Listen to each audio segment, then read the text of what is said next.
Okay, so here's example 3.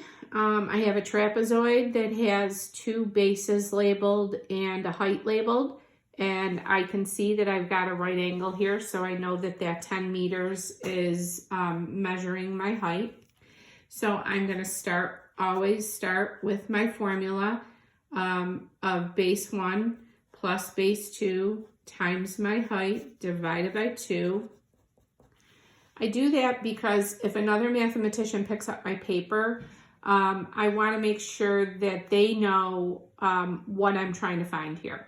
That's kind of an unspoken way of letting somebody else know what it is you're trying to solve for. So I always start with my formula, and then my second line, I'm going to go ahead and substitute in.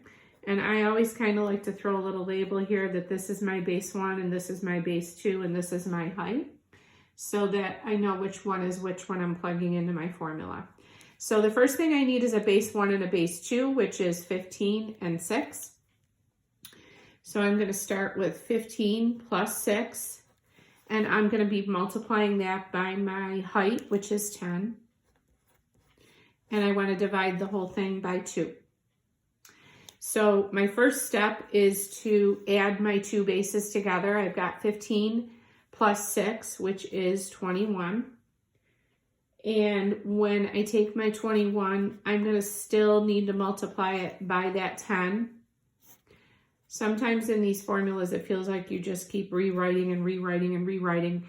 I always make sure, though, like with this divided by 2, I keep bringing it down because I haven't divided anything by 2 yet.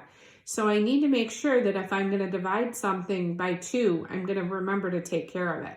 So I always bring down what I have not solved yet. It seems like a lot of lines of work, but it's a good way to keep organized, especially when you get into those bigger, badder problems in 7th and 8th grade. So I'm going to go ahead and multiply 21 times 10, which is 210. I'm going to bring that divided by 2 down again because I still haven't taken care of it. And then when I divide 210 by 2, I'm going to get 105 meters squared. Okay, so the answer to example 3 is 105 meters squared.